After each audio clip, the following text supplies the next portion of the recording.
안녕하세요. 예술에 관한 수다, 예술적인 수다를 지향하는 SBS 대표 팟캐스트 커튼콜 296회 시작하겠습니다. 저는 아나운서 이병이고요. 오늘도 언제나처럼 SBS 문화예술 전문기자 김수현 기자 나와 있습니다. 안녕하세요. 네, 안녕하세요. 커튼콜 김수현입니다. 자, 오늘은 유니상 국제음악 콩쿠르, 뉴욕 리스트 국제 콩쿠르 등 국제 콩쿠르에서 두각을 나타냈을 뿐 아니라 관심 분야가 굉장히 다양한 분입니다. 최근에 낸 앨범에서는 피아노 연주만 하신 게 아니고요. 감성 넘치는 글도 쓰고 또 사진도 찍고 또 다재다능한 면모를 보여주셨습니다. 아마도 오늘 들어오시는 거 보니까 우리나라 최장신 피아니스트가 아닐까 싶은데요. 피아니스트 김송현 씨 모셨습니다. 반갑습니다. 안녕하세요. 뭐라고 반응을 해야 될지 모르시는 것 같아요. 그냥 웃기만 하십니다. 네. 웃으시면 네, 돼요. 네. 저기 카메라 보시고 네. 직접 자기 소개 인사 부탁드립니다. 네. 안녕하세요. 피아니스트 김송현입니다. 오늘 이렇게 커튼콜에 초대해 주셔서 감사드립니다. 진짜 키가 크신 것 같아요. 그죠. 네. 키가 거의 몇이세요? 닿을 뻔했어요, 저 문에. 네. 맞아요. 방음방에는 항상 닿는 편이고요. 조심하셔야 되겠네요. 네. 지금 키가 193cm. 네. 아마 최장신 피아니스트가 맞을 거예요. 키가 큰 게 피아노를 치는 거와 뭐 관계가 있나요? 뭐 관계가 있다고 할 수 있죠. 아. 그 라흐마니노프가 굉장히 큰 피아니스트로 맞아요. 알려졌는데 네. 컸고. 거기는 사실 거인증이 을 앓으셨던 작곡가여가지고 네. 206cm가 됐었는데 거기에 비할 바는 아니지만 네. 그래도 저는 라흐마니노프가 이전 세계에서 제일 뛰어난 피아니스트였다고도 생각을 하거든요. 네. 아무래도 키가 크면 또 손이 크면 제가 손발이 그쵸. 또 큰 편이어가지고 그렇죠. 약간 체격을 건반에 신는데도 굉장히 유리한 게 있고요. 네. 또 무대에 일단 올랐을 때 아우라 제 입으로 얘기하기 좀 그렇지만 말씀하십니다. 네. 그래도 존재감이. 피아노와 견주었을 때 피아노는 악기가 굉장히 큰 악기잖아요. 그렇죠. 그래도 그에 조금 덜 밀릴 수 있지 않나라는 생각은 해봅니다. 어릴 때부터 키가 원래부터 크셨어요? 네, 저는 우량아로 태어났습니다. 태어날 때부터 크셨구나. 항상 좀 큰 편이었어요. 네. 뭐 초등학교 때도 제일 큰 친구 막 계속 주로 항상. 네. 그럼 피아노가 아니라 뭐 농구를 해봐라 뭐 이런 얘기는 안 들으셨어요? 근데 운동신경이 그렇게 좋지 못해가지고. 그래요. 네. 근데 막 네. 얼마나 얇은 닿아요? 몇 도 손가락은 정도? 가느신데. 맞아요. 손 자체는 가는 편이에요. 예. 그래서 네. 조금 더 두꺼웠으면 오히려 좀 러시안 레퍼토리 같은 거 치기에 유리하지 않았을까라는 생각도 하는데 한 도에서 그 다음 옥타브에 솔까지는 닿거든요. 아이고 그것도 되게 큰데요. 네, 되게 큰 편이에요. 네. 우와.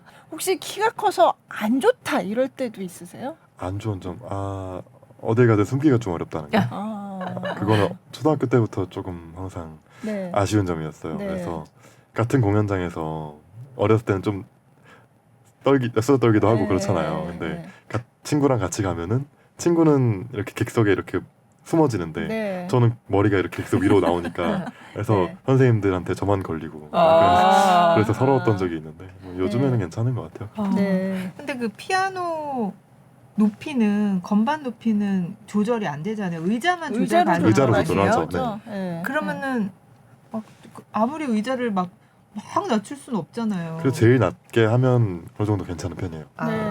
네. 블랙골드 같은 분은 엄청 낮게 그죠? 의자를 엄청 낮게 특수 제작을 해서 만들기도 네, 했는데 네, 그죠. 저도 뭐 나이 들면 그럴지도 모르겠어요. 아니면 피아노를 키우면 이렇게 높이를. 이미 너무 커요 악기는.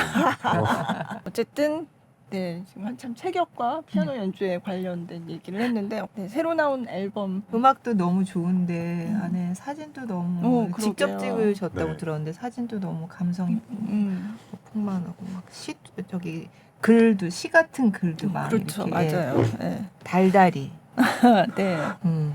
어떻게 이런 앨범을 직접 다 기획을 하신 거예요? 네, 사실 이 앨범을 기획하게 된 거는 엄청 빠른 시간 안에 이루어졌거든요. 네. 6월에 앨범을 만들어 보자 라는 제안을 받고 그런 다음에 8월에 녹음을 했어요. 바로 그 다음에 발매가 12월 말이었으니까 진짜 초스피드로. 정말 와. 네. 사실 일반적으로 미니 앨범 나오는데도 그거보다 좀 긴 시간이 걸리는데 네. 이렇게 어쩌다 보니 많은 곡들을 담게 되고 또 좀 대규모의 작업을 하게 돼서 그래서 사실 작년에 그 절반은 정말 이 앨범을 만드는 데만 제 모든 에너지를 다 쏟아부었던 것 같아요. 네. 그럼 처음에 아이디어 딱 내셨을 때 "헉, 괜찮다 괜찮다 빨리 하자 막 이렇게 해서 확 진행이 된 거예요. 네, 그렇게 됐어요. 어. 사실 대표님께서 음반 만들자고 네. 해주신 분께서 네. 원래는 미니 앨범 만들자고 하셨거든요. 한 음. 대여섯 곡 정도만 이렇게 담아서. 근데 음. 제가 워낙 예전부터 소품집을 좀 만들고 싶어 했고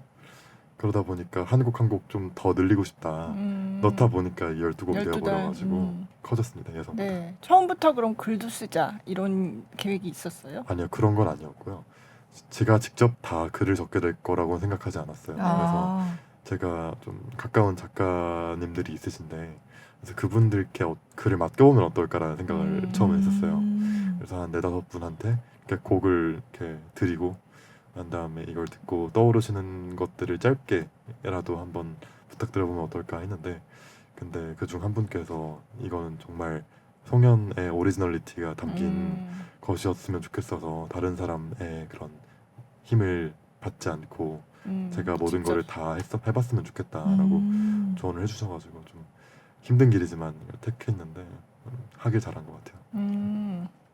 그러면 빨리 진행은 하셨지만 여기 실린 많은 곡들이 그 전부터 좋아하시던 곡들. 네, 사실 인가요? 이 곡들 네. 만나게 된 계기가 다 다 달라요? 다른데요. 네. 이 앨범 녹음하면서 처음 연주했던 곡은 이 12곡 중 세 번째에서 여섯 번째 트랙까지 네 곡은 네. 이 앨범을 구성하면서 처음 네, 네. 연주하게 되었고요. 네. 뭐 가장 오래 연주한 곡 같은 경우에는 일곱 번째 트랙인 슈만의 다비드 분들러 단츠 다비드 하고 동맹곡. 네, 네. 또 10월에 차이콥스키 사계 10월에 너무 알려져 있는 곡이니까 그죠. 네. 그렇게 두 곡 같은 경우는 오랫동안 연주를 했었는데요. 음, 이 맨더스 존 스프링송이라던가 네. 네 번째 네. 그거 너무 알려져 있는 곡인데 그렇죠. 네. 잘 저는 연주할 기회가 없었어요. 근데 네. 이렇게 12달의 컨셉으로 앨범을 기획하게 되면서 그래서 너무 봄의 느낌에 잘 어울리는 곡이니까 그렇죠. 이런 곡을 연주하면 좋겠다라고 또 생각을 했고 또 또 새로 알게 된 곡 중에서 제일 만족스러웠던 좀 곡은 Embrace of You가 아무래도 정말 이 곡을 처음 들었던 거는 좀 예전이지만 이렇게 연주를 이번에 선택을 하게 되면서 칠 때마다 약간 제 자신이 약간 공중으로 이렇게 떠오르는 느낌이 들어요. 저는 그래서 네, 안아주고 싶은 그대. 네. 공중으로 떠오르는 느낌은 어떤 느낌인 거예요? 약간 그 5월이 장미의 계절이잖아요. 네. 그래서 뭔가 장미 꽃잎들이 이렇게 나를 들어올리는 느낌, 둥실 바람과 함께 둥실. 네. 그런 느낌이었어요. 저한테는 곡을 들을 때. 메마른 감성. 아, 너무 제가 혹시 두 분 다 T이신가요? 아니에요. 저는 티 아닙니다. 나도 티 아닌데. 하여튼 너무 앨범이 예뻐요. 예, 네. 안에 내용도 예쁘고. 디자인에도 엄청 신경을 많이 썼어요. 예. 그렇죠. 예. 사진도 찍으셨다고 하는데 사진이 그냥 단순한 그냥 풍경 사진은 아니에요. 네. 예, 보면 그쵸. 평소에도 좀 찍으세요? 사실 제가 카메라는 없는데 예. 다 휴대폰으로 찍어왔는데 한 중학교 때부터 사진 찍는 건 너무 좋아했던 것 같아요. 그래서 제가 예원학교에 다녔었는데 네. 거기에 되게 작은 잔디밭이 있거든요. 네. 근데 되게 이런저런 나무, 뭐 감나무, 아, 석류나무 예. 막 심어져 있고 네. 장미들도 막 피어 있고 그러거든요. 근데 제가 되게 이른 아침부터 학교 가서 연습하는 걸 좋아했어가지고 항상 학교 문을 첫 번째로 열고 들어가는 학생이었는데 아, 한 그래요? 새벽 6시쯤? 근데 네. 그러면은 약간 이슬 맺혀 있는 그런 잎이나 꽃 같은 거 보면서 저 혼자 항상 사진 찍고 다니고 그랬었는데 그때부터 취미가 생긴 것 같아요. 그때부터 감성이 충만한 소년이었군요. 네. 주로 꽃 이런 거 찍는 건 중년 여성들이. 그런 얘기 있어요. 근데 저도 예전에 프로필에 막 카톡에 예. 이렇게 꽃 올려놓으면 나고 애 예. 아닌 것 같다고. 그러니까 나이든 아저씨들이 많이 찍는다고. 아저씨 아주머니들이 보통 맞아요. 꽃을 많이 얘기 찍는데. 있죠. 아니 근데 아침에 그렇게 혼자 딱 가는데 신선한 맞아요. 아침 공기와 어. 함께 이슬 머금고 있는 그런 꽃들 음. 보면 그걸 아무도 없잖아요. 음. 예. 그 기분이 좀 상상이 될 것 같아요. 그리고선 들어가서 피아노 치면 잘 쳐지. 잘 쳐져요. 좋을 것 어. 같아요. 수업 좀 올리기 전까지 한 2시간 정도 와. 그럼 아침형이신가요? 주로 아침형입니다. 아 그렇구나. 아. 그러면 근데 공연은 보통 밤에 하잖아요. 그래서 중간에 꼭 낮잠을 자죠. 아침에 하는 연습이든 글 쓰는 거든 뭐 다 아침에 할 때가 제일 맑다고 생각해요. 그래서 어. 초반 2-3시간을 좀 집중해서 잡는 걸 되게 중요하게 생각하고 네. 그렇게 딱 세틀이 되고 나면 하루가 전반적으로 편하게 흘러가는 것 같아요. 네. 그냥 생각으로는 보통 음악 하시는 분들은 좀 뭔가 밤에. 밤에 많은 분들이 예, 그러시는데 근데 밤에는 좀 저는 제가 뭘 하기보다는 약간 제 안에 뭘 들이는 시간이라고 생각을 해가지고 뭐 물론 콩쿠르 나가거나 중요한 연주 있을 땐 밤까지 연습을 하지만 그렇지 않으면 가급적 한 저녁 먹기 전까지는 연습에 매진을 하고 그 다음부터는 책 읽거나 뭐 좋아하는 사람들 만나거나 이렇게 그런 시간을 보내고자 하는 편이에요. 그렇구나. 사진들도 너무 그죠? 감성이 네. 있어요. 사진들은 네. 이번 앨범을 위해서만 찍은 건 아니었고요. 그 전부터 전부터 이것도 다 서서- 찍힌 시기가 달라요. 아. 네, 그리고 뭐 4월에 넣은 사진 같은 거는 그 벨기에 장미정원에서 찍은 거였고 이게 뭐 벨기에예요. 잠깐만요. 보여드릴게요. 네, 요 사진이었습니다. 네. 이 10월 사진 같은 경우에는 그것도 멋있어요. 그 그건 파리에 제가 갔을 때 네. 연주하러 갔을 때 찍은 사진인데 근데 빨갛네요. 이렇게 정말 석양 지을 때 네. 다리에서 딱 여인 한 명이 이렇게 건너고 있는 모습이 음. 전 너무 자유롭게 느껴져가지고 네. 또, 그러네요. 또 마지막 12월 사진을 저는 되게 아끼는데 이 사진을 네. 이렇게 제가 6년째 머물고 있는 보스턴의 찰스강 그 리버 엑스플레네이드라고 이렇게 쫙 사람들 앉아서 쉴 수 있는 공간이 네, 있는데 네. 거기에 이렇게 연인이 아. 기대고 있는 모습이 이 Be My Love랑 너무 잘 어울린다고 생각해서 이렇게 그러네요. 배치를 하게 됐거든요. 좋다. 이것도 그러면 핸드폰 네, 다 핸드폰으로 예, 찍고 그냥 평소 제가 가지고 다니던 휴대폰 카메라로. 색감 보정하는 것도 좋아해서 조금 하고 한번 음악을 좀- 곡을 들어볼게요. 네. 일단 5월을 들어볼까요? 5월 네, 이야기 네. 나왔어요. 5월이요. 네. 네. 조지 거신의 Embraceable You, 안아주고 싶은 그대. 네. 아까 뮤직비디오요. 장미가 이렇게 나를 네. 이렇게 둥둥 띄워주는 네. 것 같다고 한번 하셨던. 상상하면서 예, 그거 뮤직비디오가 있는데 그거 들어보시겠습니다. 보시면, 네.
네. 조지 거신의 안아주고 싶은 그대 5월에 담긴 이제 노래 뮤직비디오를 봤는데 풍경이 너무 멋있어요. 어디서 촬영하신 거예요? 강원도 고성 바다에서 어. 촬영을 했는데요. 어. 저기가 사실 이름도 붙여지지 않은 해변이에요. 아, 그래요? 예전에 군사기지로 쓰이던 곳이어가지고 예. 네. 이렇게 드론 촬영도 원래 하려고 했었는데 어. 띄우자마자 아. 바로 군인들 찾아오시고 그럴 아. 만큼 그렇구나. 정말 안 알려진 접경 곳이에요. 지역인가 봐요. 네. 그래서 엄청 새벽에 촬영을 했어요. 한 5시부터 8시까지 이렇게 3시간 동안 뮤비 몇 촬영하고 월에 촬영하신 거예요? 8월 말에 했습니다. 8월 말에. 근데 바람이 엄청 부네요.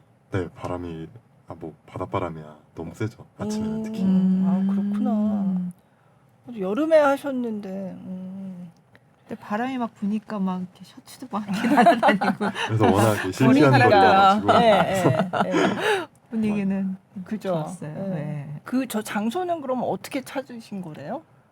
그 이번에 이 앨범 안에 들어있는 인물 사진들을 하고 네. 또 뮤비 촬영해주신 분이 송철이 포토그래퍼라는 네. 분이신데요. 네. 그분이 그 소니 그 월드 포토그래프 대회에서도 막 한국인 최초로 우승하실 만큼 아. 정말 풍경 사진을 잘 찍으시는 네. 분이거든요. 네. 제가 이렇게 그분 아이슬란드에서 찍은 사진들을 보고서 이렇게 연락드려가지고 아. 그냥 아. 연락을 드린 거예요? 네 통해서 네. 오, 네. 그랬는데 그분이 이곳저곳 다니시면서 직접 제일 좋을 만한 장소를 찾아봐 주셨어요. 아. 이끄시는 대로 전 따라갔습니다. 네. 아. 아니 그러고 보니까 그 아까 작가분들 아는 분들한테도 뭐 부탁드리고 했다고 하셨잖아요. 네. 그런 작가분들은 어떻게 아시게 된 거예요?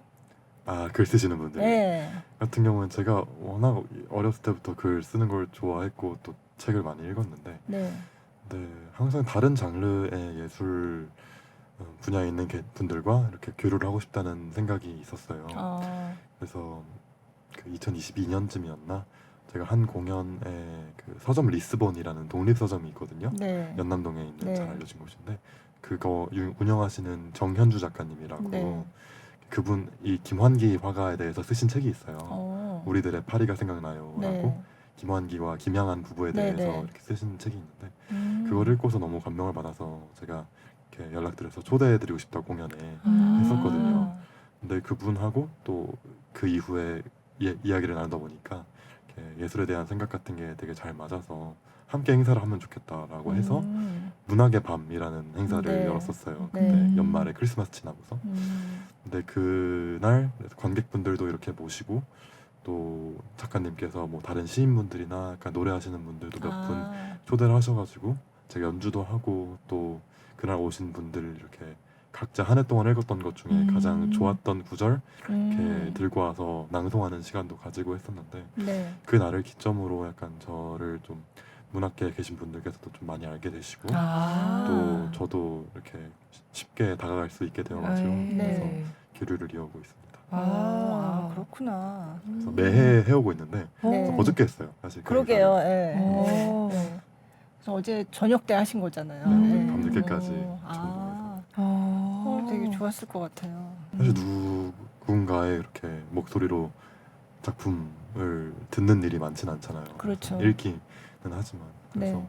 목소리를 나누고 또 거기에서 음악도 함께 연주하고 듣고 이런 시간은 약간 정말 현실 밖의 시간에 잠깐 다녀온 것 같은 네. 그런 기분을 음. 느끼게 해줘요. 연주자로서도. 그럼 한 몇 분이 오셔서 같이 원래는 한 30분 정도인데 어저께는 딱 그 제한을 24분으로 뒀었어요. 진짜 오붓한 분위기에서 네, 좋았겠네요. 정말. 너무 사실 네. 피아노 바로 앞에 1m 거리가 네. 안 되는 자리에 앉아 있어요. 네. 딱 두 줄로 이렇게 아. 12시에 앉은 거였어가지고 네.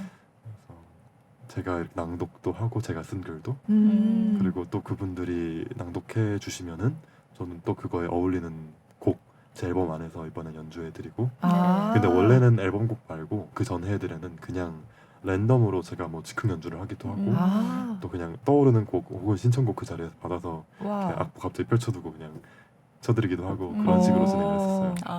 오. 작곡도 하세요?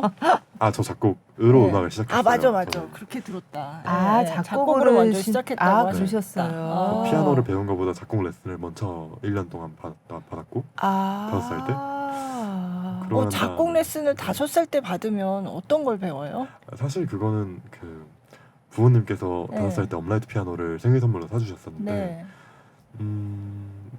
그때 제가 막 얘기해도 감정은 있잖아요. 네. 그래서 뭐 유치원 다녀오고 그러면 막 그 피아노 가지고 앞에 앉아가지고 그냥 아. 아무렇게나 막 치고 그랬나 네. 봐요. 네. 뭐 그런데 엄마 입장에서는 어렸을 때 아이의 기록 같은 건 다 남겨두고 싶어 하잖아요. 네. 그렇죠. 네. 그래서 이게 단순히 그냥 치고 사라지는 게 아니라 약간 내가 직접 약간 악보로 쓸 수 있으면 좋겠다라고 해서 그냥 동네에 계신 분 아. 집으로 불러서 레슨을 받은 거였는데 네. 근데 이렇게 뭐 당연히 그때 뭐 제일 쉬운 다장조로만 막 네, 곡을 네. 썼고 그랬었어요. 근데 네. 이렇게 1년 배우다 보니까 이 친구가 피아노 치는 거에 좀 재능이 있다 아. 라고 해주셔가지고 본인 친구 피아노 선생님을 소개해 주셔가지고 그때부터 아. 또 피아노 취미로 이렇게 네. 했었어요. 아, 그렇게 시작이 됐군요. 네, 좀 보통은 막 피아노 학원부터 가서 그죠. 하는 경우가 일반적인데 저는 약간 거꾸로 거꾸로. 그럼 작곡도 계속 하셨어요? 작곡을 공부를?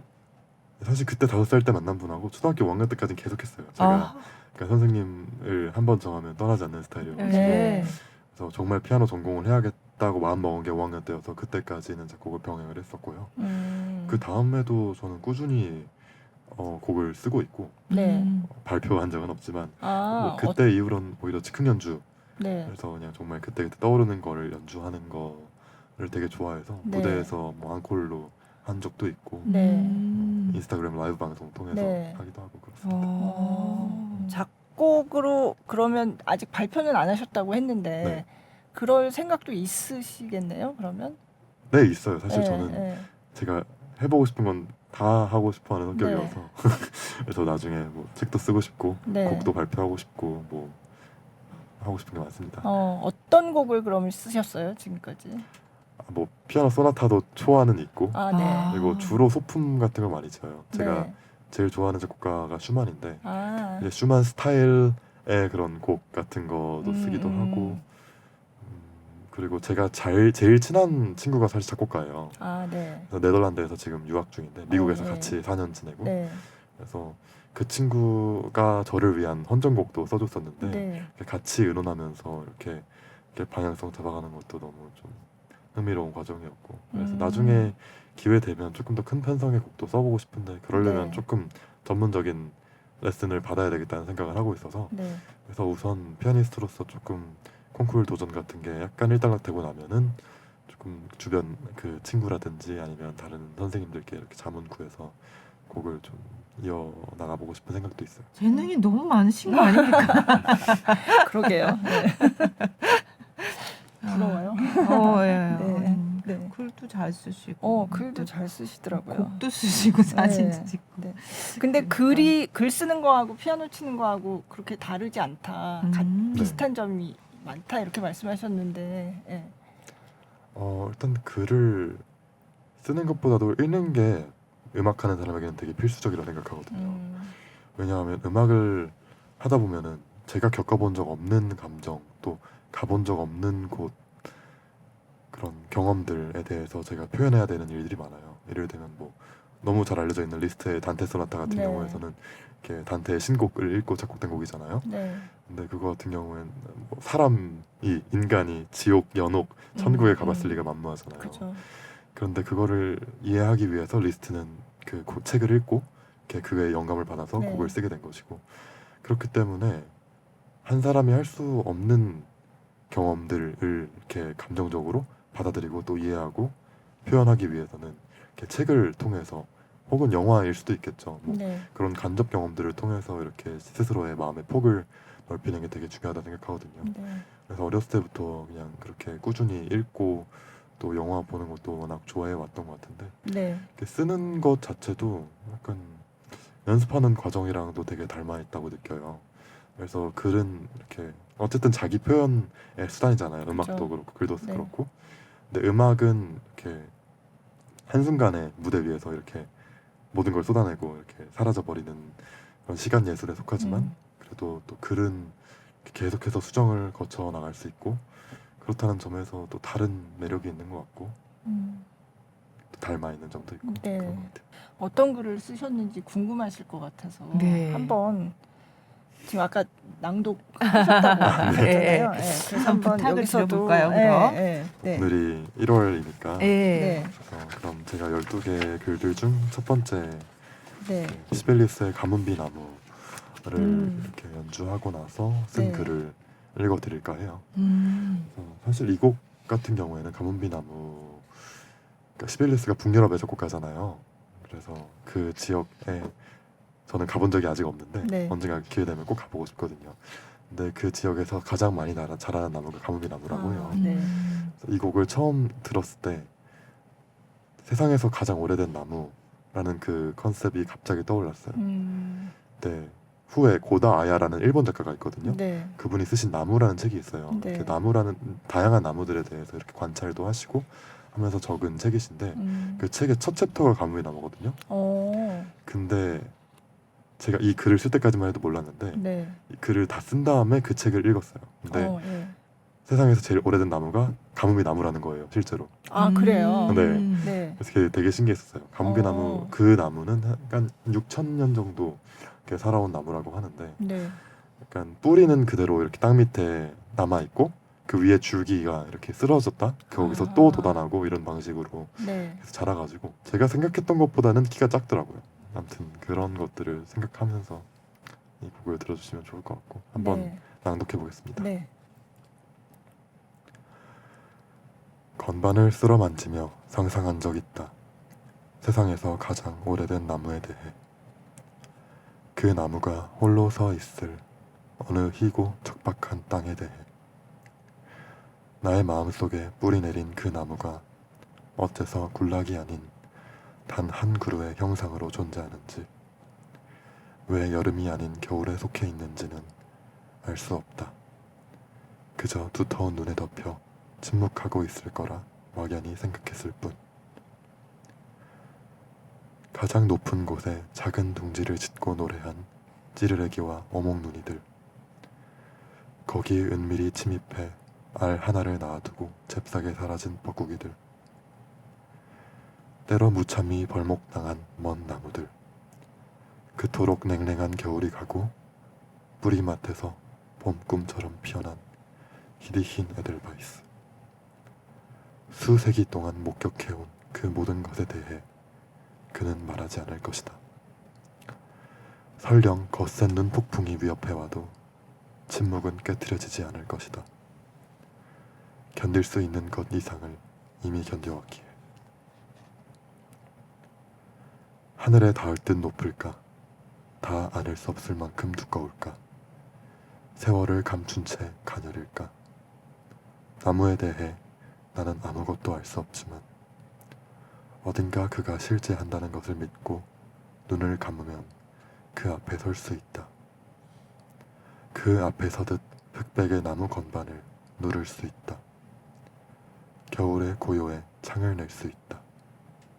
나무의 시간으로, 오래된 고독으로.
네, 1월에 쓰여진 글 읽으시고 바로 이어서 곡 보내드렸는데요. 1월의 노래로 나와 있는 시벨리우스의 가뭄비 나무 작품 번호 75의 5 금호 네, 금화톨에서 연주하신 연주하셨던 실황. 네. 네, 작년 1월이었어요. 아, 네. 딱 1월에 하셨군요. 음. 네. 그때 처음 연주했던 곡인데 네. 저 때 연주했던 영상과 또 앨범에 담겨져 있는 음원이 생각보다 차이가 크더라고요. 그래서 이렇게 같은 곡을 연주하면서도 이렇게 시기에 따라 달라지는 제 모습을 발견하는 것도 재밌는 것 같아요. 네.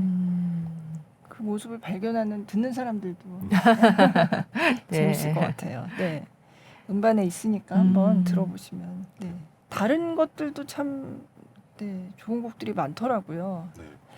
굉장히 이제 클래식을 이제 주로 하셨지만 네. 어떻게 보면 여기 보면은 재즈 같은이 아니라 재즈. 실제로 네, 재즈와 네, 네. 클래식 경계에 있는 그죠. 곡들이 네. 담겨 있어요. 세 곡 네. 정도. 그렇죠. 예. 예. 사실 재즈 분야도 굉장히 깊은 애정을 가지고 있는데요. 음. 사실 재즈라는 게 되게 연주하기 어려워요. 예. 클래식하고는 되게 달라서. 네. 그래서 이번 앨범을 녹음하면서도 되게 흥미로운 에피소드가 있었는데 네. 클래식 피아니스트가 연주하는 그 재즈는 뭔가 항상 그 프레이즈 시작과 끝 같은 걸 좀 되게 둥글게 네. 마무리 짓고 싶어 한다든지 음. 그런 경향이 있어요. 네. 근데 녹음 엔지니어 해주신 분들 중에 서울대학교의 김영선 교수님이라고 이렇게 버클리에서 재즈를 전공하신 분이 함께 아. 들어오셨었는데 네. 현장에서 되게 해석이 많이 바뀌었어요. 아. 저는 재즈를 배운 적이 없으니까. 네. 근데 프레드 허쉬의 두 번째 네. 2월의 곡으로 담긴 발렌타인 네. 같은 경우에는 네. 그 시작하는 같은 데서도 나는 좀 이렇게 살며시 들어가는 걸 선호하는데 딱 첫 음부터 악센트를 살짝 더 주면은 이게 훨씬 더 자연스럽게 흘러내리는 것 같은 효과를 줄 수 있다. 그런 이야기들을 즉석에서 많이 해주셔서 네. 그런 자유로운 그런 방향성의 변경이라든지 사실 재즈는 다 자유에 관한 것이잖아요. 네. 악보가 애초에 없는 예술이고 클래식과 달리 그래서 그런 재즈의 면면을 이렇게 알아가 보는 게 되게 재미있었고 또 이 프레드 허쉬 같은 경우에는 제가 직접 그 원곡자 앞에서 쳐볼 기회도 오, 있었어요. 진짜요? 네. 이분이 저는 몰랐는데 네. NEC 제가 다니고 있는 뉴잉글랜드 음악원에 30년 동안 교수로 재직하셨더라고요. 아. 지금은 퇴직하셨고. 퇴직을 하셨는데 네. 한 70년대 그 이후로부터 한 30년 동안 계셨었어요. 근데 그분이 작년에 내한을 하셨는데 그때가 8월 초였거든요. 8월 초에 오셔서 공연도 하고 마스터 클래스를 하셨어요. 네. 네, 그 공지를 보고서 찾아가 봐야겠다라고 생각을 했죠. 네. 마스터 클래스에. 근데 보통 클래식 마스터 클래스는 이렇게 선생님이 학생들을 이렇게 미리 다 정해져 있고 받을 사람들이 그죠. 곡목도 다 정해져 있고 맞아요. 나가서 관객들은 가서 이렇게 청강을 하는 형태인데 네. 재즈 마스터 클래스도 저도 그럴 거라 생각하고 갔거든요. 근데 전혀 다른 방식이더라고요. 어떻게 해요? 현장에 가 있는 사람 중에 선생님이 치고 싶은 사람 손들어. 그러면 그냥 바로 즉석으로 나가서 치는 거였어요. 네. 당연히 그냥 뭐 정해져 있는 포맷 자체가 없고 제한 시간도 없고 그냥 곡도 그냥 치고 싶은 거 네, 치고 싶은 치는 거. 거예요? 네. 근데 저는 당연히 그 재즈를 공부하러 온 학생들이 있는 곳이었으니까 클래식을 전공한 학생은 저 하나였는데 네. 근데 녹음을 한 일주일 정도 앞두고 있었던 시점이었어요. 네. 근데 원곡자가 앞에 있는데 사실 안 쳐볼 수가 없잖아요. 그래서 네. 그냥 쳐보고 싶다. 아. NEC에서 있는 사람이다. 네. 다음 주에 녹음을 하는데 조언을 줄 수 있겠냐 이렇게 해서 이렇게 직접 쳐볼 수 있는 영광을 얻었는데 뭐라고 하셨어요? 몸 쓰는 것이 이상하다. 아 진짜요? 당연히 그 소리적인 측면에서는 네.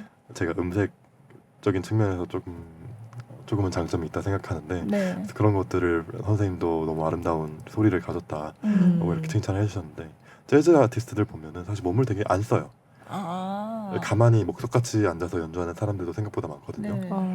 또 오히려 클래식에 비해서는 좀 한 감정의 결이 이어지는 경우가 많아요. 클래식은 한 곡 안에서도 정말 네. 희노애락이 다 담겨 있고 또 정말 포르테시모에서 피아노시모까지 이렇게 다양한 악상으로 연주를 네. 해야 되기 때문에 막 이입을 해야 된다면은 재즈는 그에 비해선 정말 외로움이면 외로움, 사랑이면 사랑 이렇게 하나의 테마를 가지고 한 4, 5분 정도 이렇게 이어지는 짧은 곡들이 많으니까 클래식에 비해서는 그러다 보니까 몸의 쓰임에서도 좀 다른 면이 있는 것 같더라고요. 저 같은 경우에는 좋은 소리를 내기 위해서 이렇게 막 자리에서 막 일어날 때도 있고 네. 팔을 이렇게 이완시키기도 하고 네. 그런데 재즈는 굳이 그러지 않고 좀 힘을 빼고 툭툭 이렇게 쳐도 되기 때문에 그래서 제가 이렇게 막 더 레가토를 하기 위해서 손목을 막 이렇게 쓴다든지 네. 팔을 연다든지 이런 것들을 되게 신기하게 생각하시더라고요. 그래서 어. 재즈를 연주할 때는 조금 그런 것들을 덜 하고 연주해보는 건 어떨까 그런 신선한 조언도 해주셔서 어. 나름대로 되게 재미있었던 시간이에요. 아. 그럼 녹음할 때 실제로 그렇게 해보셨어요? 아니요. 원래 하던 대로. 네. 그래도 당연히 네. 의견을 들은 게 제 안에 녹아들어서 도움이 되긴 했어요. 그렇겠죠. 네. 네.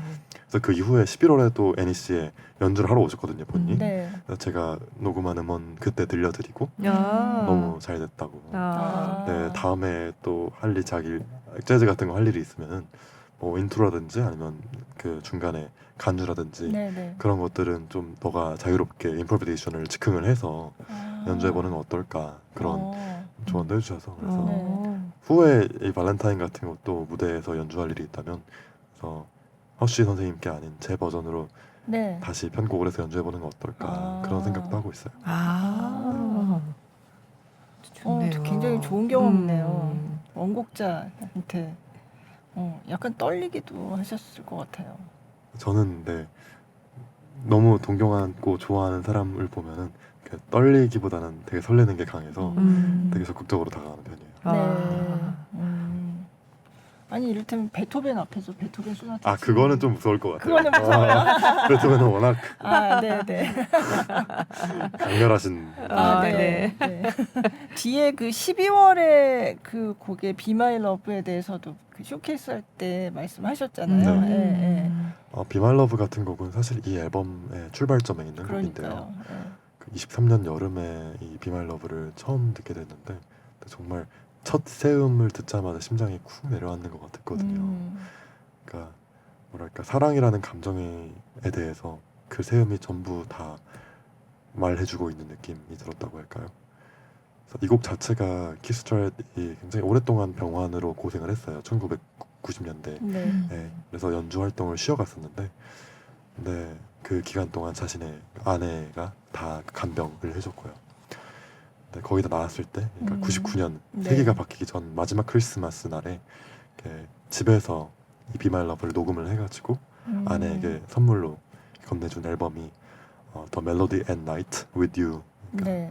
라는 앨범인데, 그래서 저도 그 앨범을 들으면서 언젠가 저에게 있어서 소중한 사람들에게 제가 가장 사랑하는 곡들을 녹음해서 전해주고 싶다라는 소망을 가지고 있었는데, 그 소망이 어떻게 보면 커져가지고 이 타임스케이프라는 앨범이 되게 된 것 같아요. 네. 그래서 이번 앨범 딱 연말 연초에 이렇게 발매하게 돼서 정말 오랫동안 연락드리지 못했던 분들한테도 이 앨범 선물 드릴 수 있는 기회도 있었고, 그래서 네. 뭔가 꿈이 조금은 현실된 것 같은 네. 기분도 들고 그렇습니다. 12월도 좋더라고요. 네. 키스터일스 사실 클래식도 되게 자주 네, 연주하는 네. 분이에요. 그래서 네. 뭐 바하의 골드베르크 맞아요. 변주곡도 네. 연주하시고, 그래서 저는 그만큼까지 재즈에 깊이 들어갈 수 있을지는 모르겠지만 그분이 클래식의 경계를 넘나드셨듯이 저도 좀 깊이 알아가고 싶은 소망이 있는 것 같아요. 네. 갑자기 생각났는데 아까 재즈는 원래 이제 악보가 딱 있는 곡이 아니라고 네. 하셨잖아요. 그럼에도 불구하고 나중에 연주하는 사람들은 그걸 악보를 대하면서 연주를 하잖아요. 그렇죠. 네. 그러면은 처음에 느꼈던 그런 거하고 달라질 수밖에 없지 않을까요? 그럴 수도 있겠지만 네. 악보에 적혀 있는 걸 연주한다고 해서 악보에 적혀 있는 것만 연주하는 건 아니잖아요. 사실 모든 마법은 음과 음 사이의 공백에서 일어난다고 생각하기 때문에 악보에 적혀있지 않던 것을 기보했다고 해서 그런 감정이나 마법들이 사라진다고 생각하진 않아요. 네. 멋진 대답을. 네. 좋습니다. 12월도 그러니까 굉장히 재즈한 곡이라고 할 수 있잖아요. 네. 네. 단 한 사람을 위한 음악이라고 할 수 있을 것 같은데, 네. 그래서 본인 지금 이 곡을 곧 들려드릴 텐데요. 네. 살면서 가장 사랑했던 사람, 네. 그게 가족이 될 수도 있고 친구일 네. 수도 있고 연인일 수도 있고 그 사람의 얼굴 혹은 목소리를 떠올리면서 한번 들어봐 주셨으면 좋겠어요. 근데 글들이 다 이렇게 시 같아요. 좀 보면. 근데 이게 자기 얘기는 아니고 그때도 말씀하셨지만 예, 이 곡들을 설명하려고 하는 거는 아니고. 네. 예. 곡 그 자체에 대한 네. 글들이라고 할 수 있겠어요. 사실 네. 원래는 음악가로서의 이렇게 글을 적으려고 했어요. 그래서 네. 각 곡을 어느 시기에 만났다든지 아니면 어떻게 해석을 한다든지 뭐 연주할 때 어떤 생각을 네, 했다든지 네. 그런 걸 적으려고 했었는데 네. 근데 사실 음악만으로도 충분한 곡들이기 때문에 제가 그렇게 해석을 곁들이는 것이 좀 오히려 감상에 방해가 될 수도 있겠다. 너무 네. 과할 수도 있겠다 그런 생각이 들어가지고 네. 그래서 그냥 정말 제가 음악을 연주하면서 느낀 것들 혹은 음악이 제게 보여주는 것들 어떤 풍경, 심상, 심상, 예, 예. 감정 그것들에 대해서만 제가 가능한 짧게 이렇게 곁들여 보면 어떨까라는 네. 생각을 해서 그래서 글을 읽으면서 음악을 들으시면 제가 어떤 것들을 만나고 왔는지 네. 어떤 시간의 풍경 속에 있었는지를 음. 청자분들께서도 조금 더 정확하게 이렇게 느끼실 수 있지 않을까 네. 싶어요. 네. 네. 알겠습니다. 그러면 12월을 카넨 브로드스키의 Be My Love 이게 원곡인데 네. 키스 자릿이 편곡한 네. 예, 버전으로 보내드리겠습니다. Be My Love 듣겠습니다.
뮤직비디오로 Be My Love 들으셨습니다.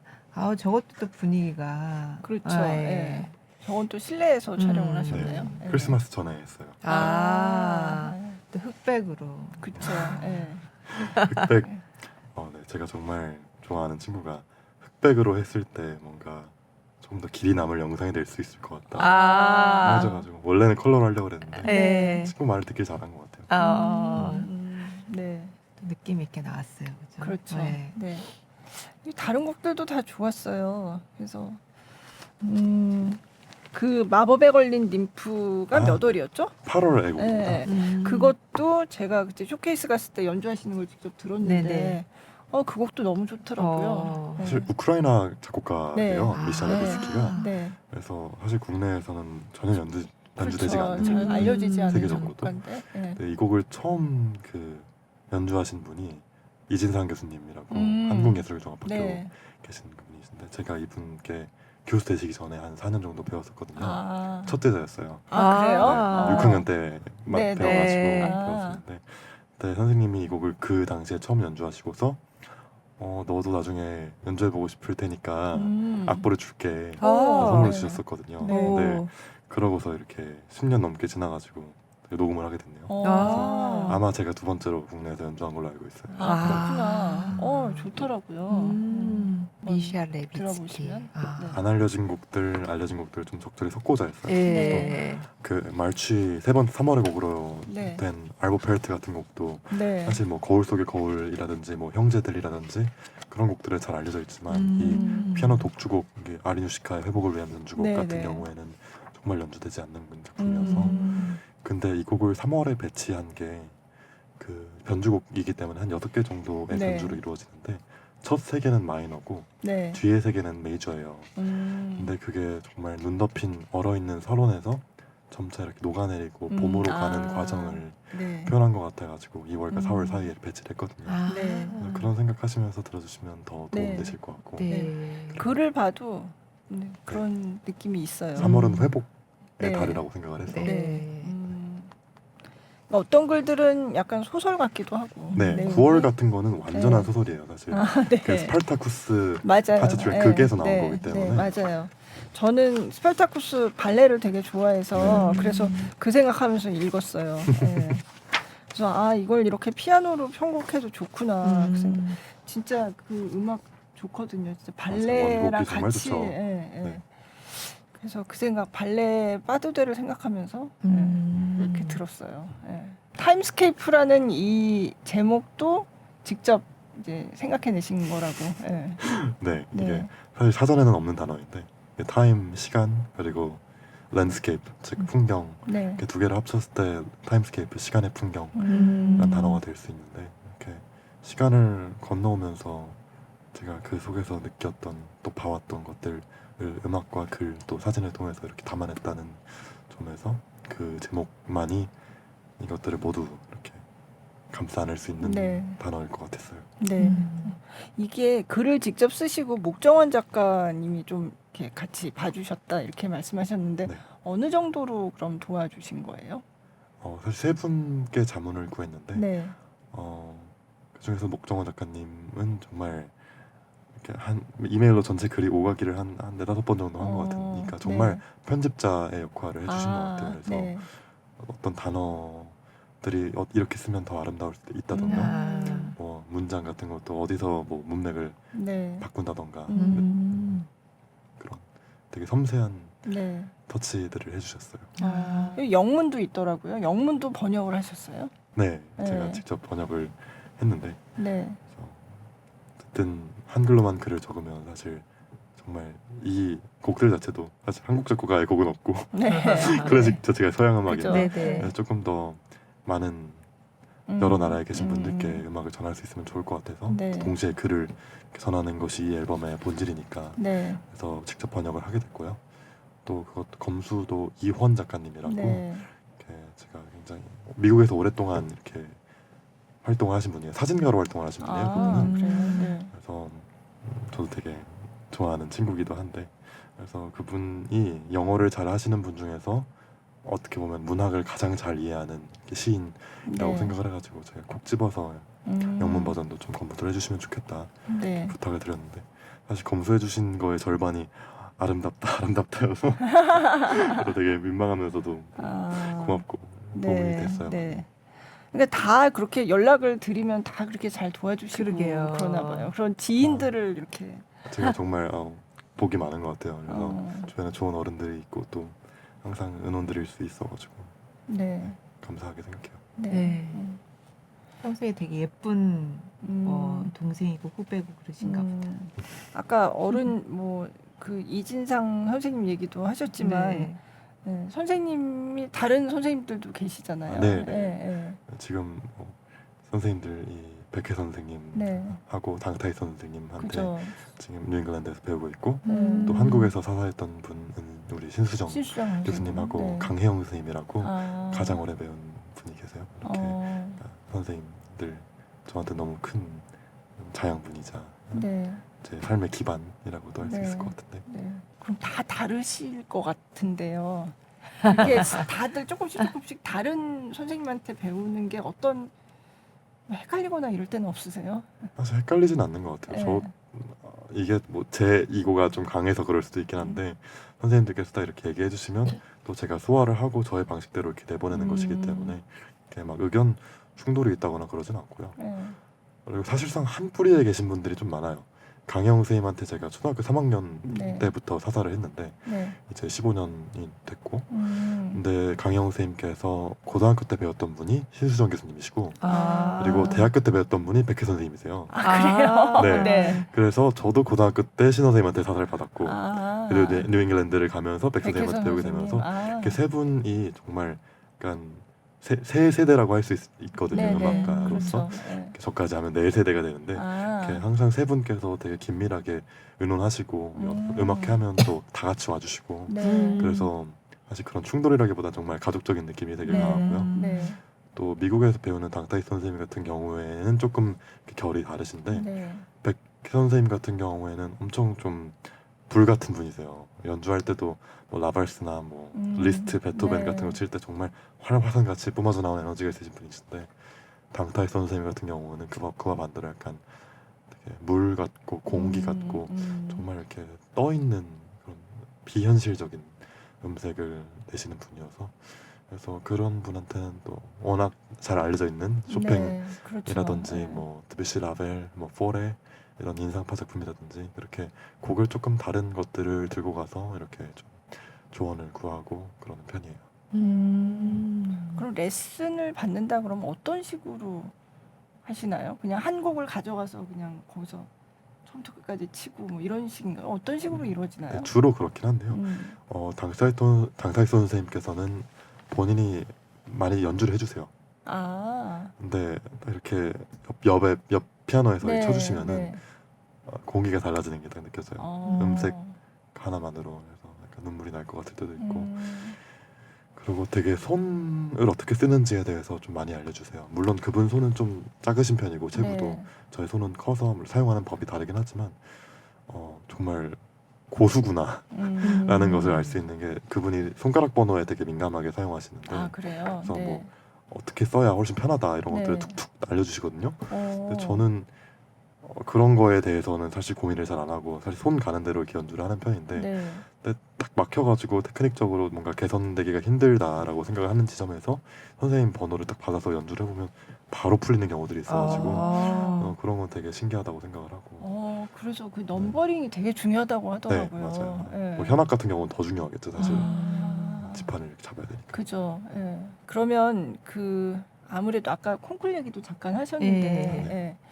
콩쿠르를 이전에도 나가셨고 그래서 뭐 그 리스트 콩쿠르 같은 데서는 이제 우승을 하셨고 예. 윤희상 국제음악 콩쿠르에서는 이제 2위하고 그때 청중상을 받으셨나요? 청중상하고 다른 특별상도 그렇죠.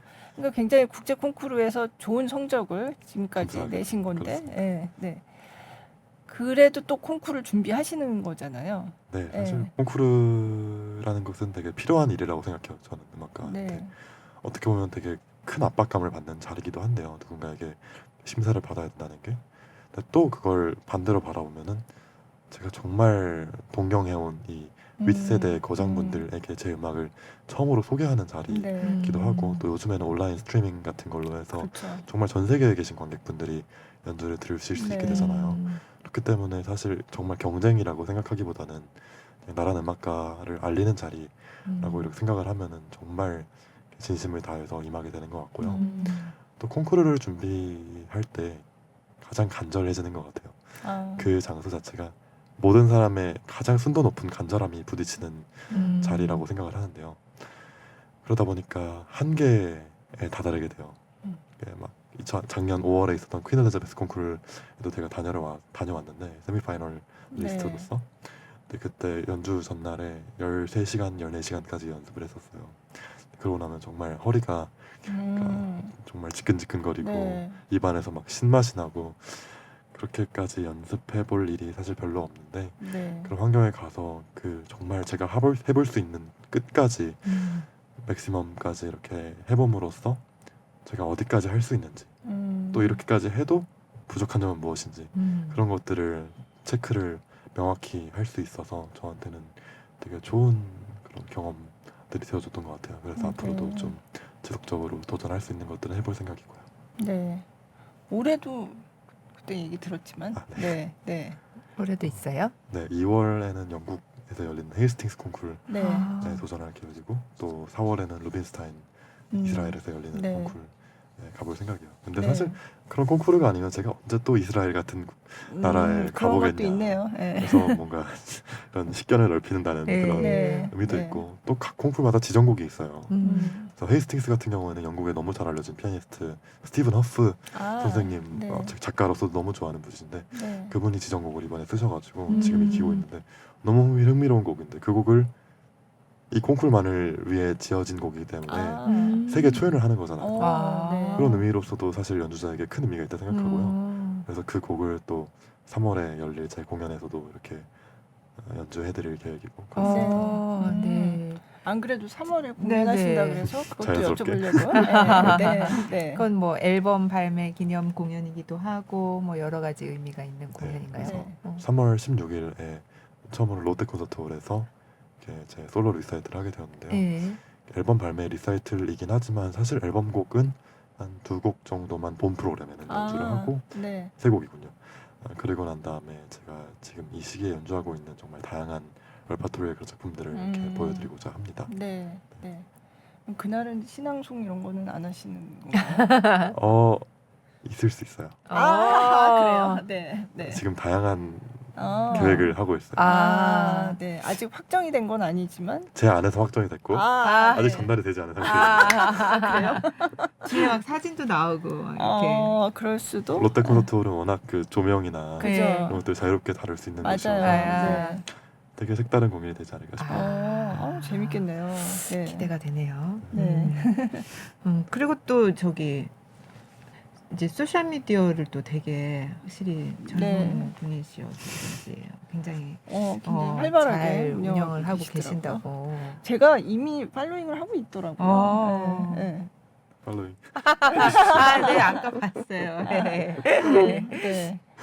주로 인스타를 하시나요? 네, 주로 인스타그램으로 소통을 하고 있고요. 네. 요즘 세대에선 자기를 어떻게 알리는지가 되게 중요하다고 생각해요. 저는. 네네. 그래서 제가 쓰는 글들도 이렇게 올리기도 하고 뭐 연주 소식 같은 것도 이렇게 전하면서 이렇게 응원해주신 분들하고 직접적으로 또 교류할 수 있는 것도 되게 큰 장점인 것 같고 또 그리고 인스타그램을 통해서 정말 제가 닫고자 했던 분들과 새롭게 교류하게 된 경우도 있어요. 사실 이번 앨범에 추천사를 써주신 두 분, 네. 이루마 선생님이라든지 심은경 배우 네. 같은 분도 인스타로? 처음에 인스타를 통해서 인스타 DM? 네 DM 그렇군요. 를 통해서 제가 첫 번째 발매했던 제 앨범 이렇게 보내드리고 또 그러면서 서로 예술에 대한 이야기도 좀 주고받게 되면서 이렇게 확 열린 케이스여서 그래서 되게 적극적으로 사용하고 있고 또 좋은 점도 많은 것 같아요. 근데 요즘은 또 젊은 그 예술가분들이 많이 하시더라고요. 네. 그래서 저뿐만 아니라 많은 분들께서 하시는데 그래서 그렇죠. 이번 앨범 발매할 때도 최근에 앨범 발매하신 분들 중 인스타그램도 보고 이렇게 참고하면서 와, 정말 아름답게 이렇게 프로모트를 하셨다 이런 것도 보고 저도 이렇게 취할 수 있는 것은 이렇게 네. 취해오고 어떤 분을 참고하셨나요? 티파니 푼이라고 아, 되게 네. 떠오르는 피아니스트가 있는데 네. 그분이 정말 사랑스럽게 이렇게 인스타그램을 통해서 뮤직비디오 찍은 것도 올리시고 하던데 네. 한 사람의 연주를 제대로 듣기 전이었어요. 근데 정말 그 사람이 이렇게 잘 드러내는 매력만을 가지고도 이 사람의 열렬한 팬이 될 수 있구나. 내가 지금 되게 응원하게 되어가지고 네. 그래서 그런 것들의 중요성도 생각해보게 되고 예전에 그 예술가들은 그냥 음악만 하면 됐었는데 음악만 하면 되지. 네. 진짜 그랬어요. 네. 네. 네. 오히려 다양한 걸 할 수 있는 세대에 태어나서 축복이기도 하고 그렇죠. 근데 또 정말 이전 세대 작곡가들이 살아갔던 그 시대가 그립기도 합니다. 그때는 오직 서신 손으로 쓴 편지로만 네. 안부를 주고받을 수 있던 시기도 있었기 때문에 사실 그때의 사람들에 비해서 요즘 사람들이 그리움의 정서를 얼만큼 알고 있을까. 또 사랑이란 감정은 그때의 사람들과 지금의 사람들이 어떻게 다르게 느끼고 감각하고 받아들일까 그런 생각들을 해보면 저도 한 1800년대쯤에 살아보면 어떨까. 그러면 지금 뭐 서신이 남아서 이제 막 읽히고 막. 어느 나라에서는 최근에 우체통이 사라졌다는 소식을 들었어요. 아, 너무 약간 마음이 아프더라고요. 네. 지금도 손편지를 쓰시나요? 저는 사랑하는 소중한 친구들 그리고 가족들 생일이나 뭐 중요한 연주 있을 때 항상 쓰는 편이에요. 오. 저도 편지 선물 받는 걸 제일 좋아하고 네. 그래서 아무래도 음악이란 것도 좀 아날로그 그리고 그렇죠. 클래식적이기 네. 때문에 저는 지켜나가고자 하는 것들이 있는 것 같아요. 네. 그럼 최근에 가장 재밌게 읽으신 책은 뭘까요? 갑자기 궁금하네요. 최근에는 그 구병모 작가님의 절창이라는 소설을 처음 읽었어요. 그거는 네. 그 상처에 손을 대면 그 사람의 기억이 읽히는 그런 책인데요. 네. 그렇게 들으면 설정 자체는 판타지처럼 들리지만 네. 전혀 그렇지 않고 사실 굉장히 인간 내면에 대해서 이렇게 심도 있게 이렇게 파고드는 책이고요. 또 제가 글을 이번에 쓰면서 글 쓰는 사람의 삶에 대해서 이렇게 많이 생각을 하게 되었었는데 네. 최근에 또 이번 앨범에 자문을 해주신 임경선 작가님께서 글을 쓰면서 생각한 것들이라는 책을 1월 7일에 이렇게 굉장히 최근에 이렇게 내셨어요. 네. 완전 신간이네요. 그래서 어저께 네. 저도 교보문고 가가지고 이렇게 주변 사람들 축구까지 해서 한아름 사왔는데 저도 이제 오늘부터 그거 읽기 네. 시작했거든요. 네. 그래서 이런 작가로서 삶의 자세 같은 게 어떤 건가 들여다보면서 또 많이 배우고 그러고 있어요. 네. 영화는요? 영화도 좋아한다고 영화 같은 하셨는데. 경우에는 영화는 가제가 노래하는 곳 아, Where the Crawford Sings 이라는 네. 영화를 최근에 비행기에서 봤는데 그 영화가 정말 미스터리하고 원작이 소설인 걸로 알아요. 그것도 그 영화는 꼭 한번 추천드리고 싶고 주로 저는 영화는 비행기에서 많이 보는 것 같아요. 네. 영화관을 찾아서 보기는 조금 시간의 제약도 있었는데 최근에 봤던 영화는 그 심은경 배우님 출연하신 그 여행과 나날이라는 네. 그런 독립 영화 정말 감명 깊게 봤어요. 겨울에 이렇게 눈 내리는 장면으로 이렇게 배우님이 터벅터벅 걸어가는 장면으로 마무리되는데 네. 정말 그 걸음걸이만으로도 정말 많은 것이 설명되는 것 같았고 또 많이 화제가 됐던 작품 윤가은 감독의 그 세계의 주인이라고 맞아요. 세계의 주인. 독립 영화 그것도 친구랑 같이 가서 봤었는데 제가 정말 접할 일 없는 일이라고 생각을 했던 그런 주제이기도 했어서 영화를 보면서 사실 되게 괴롭기도 했었거든요. 아름다운 것을 저는 이렇게 지향하고 또 지키고 나가고자 하는 사람이지만 사실 세계에는 제가 보지 못하는 그런 사람들의 이야기가 훨씬 더 많잖아요. 그래서 예술가로서 슈만이 했던 말이 있는데요. 한 사람의 가장 어두운 마음속으로 빛을 보내는 일 그것이 예술가의 소명이다. 이렇게 말한 구절이 있는데 그래서 저도 이렇게 제가 알지 못하는 그런 나라 알지 못하는 곳에 있는 그런 어두운 시기를 지나고 있는 사람들에게도 이렇게 음악을 통해서 이렇게 위안을 드리고자 한다면 저 또한 그들의 마음을 어느 정도는 헤아릴 수 있는 그런 사람이 먼저 되어야 하지 않나 그런 생각을 지금 많이 하고 있는 것 같아요 이 시기에. 네. 갑자기 굉장히 숙연해지네요. 네. 보면은 여기 송현킴 이렇게 써 있잖아요. 네. 근데 이 네. 앞에 이게 송이라는 단어가 아, 딱 먼저 송. 보이는 거예요. 네. 그러네요. 네. 미국에서 친구들은 저를 송이라고 부릅니다. 혹은 제 인스타그램 아이디인 Wise Pine Tree를 아, 네. 그렇게 Hey Pine Tree 막 그렇게 부르고 파인트리. 하는데, 네. 네. 그래서 노래네 이런 생각을 했거든요. 네. 근데 실제로 노래이더라고요. 맞아요. 어떻게 보면 그렇죠. 노래이기도 하죠. 네. 그래서 음악가로서 사실 송이라는 애칭을 가질 수 있다는 게 되게 어떻게 보면 축복이라고 생각을 하고요. 네. 사실 다양한 장르의 음악을 되게 많이 들어요. 음. 사실 케이팝도 되게 좋아하고요. 음. 그래서 엄마한테 오늘 아침에도 막 블랙핑크 막 노래 들려주면서 이건 네, 어때 하니까 네. 너는 어떻게 이렇게 음악만 하고 사는 것 같은 애가 다 알고 있냐고 되게 신기해하시더라고요. 예. 네, 저는 근데 어떻게 보면 사실 정말 다르게 이렇게 보이더라도 사실 네. 음악은 한 뿌리를 가지고 있다 생각해요. 어떻게 네. 보면 자신의 감정을 표현하고 또 사람들과 나누는 것에서 음악의 시초가 있다고 생각하기 때문에 장르는 달라도 나는 이렇게 정말 다른 분야의 사람들과 교류하면서 이렇게 느끼는 게 많다고 아까도 말씀드렸다시피 다른 장르의 음악에서도 정말 감정적으로 또 배울 것들이 있다 생각하고 그래서 네. 주로 듣는 거는 인디 음악을 되게 아, 좋아해요. 그래요? 한국 네. 인디. 그래서 덜 알려진 분들의 네. 가사들 같은 거 살펴보면 정말 시 같은 게 음. 많거든요. 그래서 뭐 어저께 문학의 밤 네. 진행도 제가 부탁드린 분이 달인이라고 싱어송라이터가 있는데 정말 깊이 있는 음악을 하는 사람이라고 생각을 네. 하거든요. 그래서 그분 음악도 되게 좋아하고 이소라 씨 아, 네. 말할 필요도 없이 너무 네. 좋아하고 뭐 강하솔, 전진희 정말 그런 분들 음악은 제가 이렇게 글 쓰거나 뭐 휴식을 취할 때 클래식은 어떻게 보면은 엄청 감정이입이 필요한 음악이거든요. 근데 그로부터 약간 한 발자국 물러나서 이렇게 차분하게 제 자신을 들여다보고 싶을 때 이렇게 많이 듣는 앨범들이고요. 네. 그리고 또뭐 재즈도 워낙 좋아하니까 이번 앨범에 담긴 뭐 프레드 허쉬 같은 네. 경우에는 곡 하나씩만 추천드리고 싶어요. 네. 프레드 허쉬 같은 경우에는 그 Star Crossed Lovers라는 곡을 제가 되게 좋아하는데 최근에 네. 발매된 아, 곡이거든요. 그래요? 네. 근데 그 Star Crossed Lover라는 제목을 처음 봤을 때 저는 이렇게 별을 가로질러 네.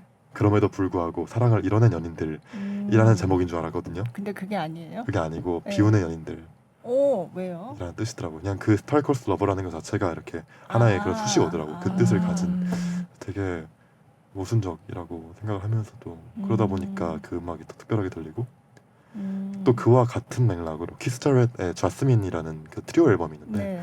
거기에 첫 번째 트랙이 For All We Know라는 앨범이 그 곡이에요. 네. 네, 그 곡도 For All We Know, 그러니까 우리가 알고 있는 모든 것이라고 저는 생각을 했어요. 네. 근데 원래 그 뜻은 우리가 알고 있는 한에서는 네. 그러니까 사실 알고 있지 못하는 것이 훨씬 많다라는 음. 것을 내포하고 있는 제목이어서 그런 곡들 제가 언어적인 거에 되게 영향을 많이 받는 사람이어서 네. 그 제목이 마음에 탁 박히면 그 음악을 더 좀 더 깊이 사랑하게 되고 그런 것들이 있는 것 같아요. 그래서 들어보시기 추천드려요. 네. 그러면은 가사가 있는 노래에 반주를 한다든지 이런 것도 즐거울 것 같은데요. 네, 그래서 제가 네. KBS 음악실 저번에 살롱드 피아노를 진행을 했었는데 네. 그때 목정원 작가님하고 또 아까 말씀드린 달인이란 싱어송라이터 이렇게 두 분 초대해가지고 네. 노래도 저도 부르고 사실 조금 그래요? 네. 뭐 잘 부르진 않지만 이렇게 네. 셋이서 같이 뭐 크리스마스 캐롤을 부르기도 하고 그리고 어. 또 두 분 노래하시는 거에 반주하기도 하고 했었는데 사실 음악실 클래식 FM에 가수로 데리고 나온 건 제가 처음이라 그러더라고요. 약간 특이한 그런 네. 캐릭터 역시 송이라고 불리는 분 이유가 같습니다. 있는데 네. 그래서 또 가곡 리드 반주하는 것도 너무 좋아했어가지고 네. 이렇게 박흥우 바리톤이라고 제가 정말 네, 존경하는 네. 분이 있거든요. 신수정 선생님이랑 매년 하고 하시는. 네, 네. 20년 넘게 이렇게 네. 오신 분이신데 네. 5월에는 시인의 사랑 네, 하시고 12월엔 맞아요. 겨울나그네 하시고 겨울나그네. 근데 저는 시인의 사랑을 너무 좋아해가지고 또 선생님께 제가 연락을 드려서 같이 연주를 해달라 그래가지고 24년 5월에 이렇게 시인의 사랑을 연주를 했었는데 하셨구나. 네. 연주하고 난 다음에 박흥우 선생님께서 나중에는 슈베르트 겨울나그네도 같이 해볼 수 있으면 좋겠다 그래서 멀지 않은 시일 내에 이렇게 해보고자 계획을 하고 있어요. 계획이 많으시네요. 정말 계획이 많아요. 네. 그래서 시간이 부족합니다. 그러니까 바쁘시다. 잠을 얼마나 주무세요? 잘 주무세요? 참 요즘 잘 못 자요. 그래서 요즘엔 진짜 너무 대여섯 하고 싶은 시간. 게 막 많아가지고. 그래서 막 자다 깨면은 막 해야 될 일들이 막 떠오르면은 그래서 다시 잠들지 못하고 피아노 앞으로 가거나 교실로 가거나 그럴 때도 많은데 건강 제일. 아 그죠 건강제일. 수면이 부족해지면 이게 네. 확 아, 떨어지는 게 그쵸. 느껴져요. 네, 그래서 맞아요. 멜라토닌 많이 먹습니다. 아, 어유 그럼 그러시면 안 돼요. 네. 멜라토닌에 의지하시면 너무 안 됩니다. 의지하지 마시고. 네. 네. 지금 결론은 건강제일이야. 건강 제일. 건강제일은 건강 중요하죠. 우리 내가 맨날 하는 얘기인데 요즘 통했습니다. 이름이 닮아가지고 맞아요. 아. 네. 아, 영어, 김성현, 네. 김수현. 김수현. 네. 저도 Y즈가 들어가 있습니다. 예. 남매인 줄 김성현, 김수현. 아. 그러네요. 네. 뭐 지금 당장 뭐 2월에 콩쿨 얘기도 하셨고 3월에 그 롯데 콘서트도 그렇죠. 있고 예. 4월에 또 콩쿨 나가신다 하셨고 와 진짜 바쁘시겠다. 예. 그러게요. 예. 음. 그 장기적인 포부는 아까 말씀드렸다시피 저는 언제까지나 아름다운 것을 지키고자 하는 사람일 거예요. 워낙 그런 것들에 이끌리기도 하고 근데 그러면서도 정말 그런 아름다움이 닿지 않는 곳에 있는 사람들을 위한 음악을 계속하는 사람이 되고 싶고요. 그리고 또 이야기할 것이 많은 사람, 들려줄 것이 많은 사람이고 싶어요. 그러기 위해서 저도 계속해서 저라는 사람을 확장시키고 또 새로운 것들을 제 안에 드리고 또 이렇게 소화함으로써 발전해 나가고자 하고 있으니 이렇게 따뜻한 마음으로 지켜봐 주셨으면 좋겠습니다.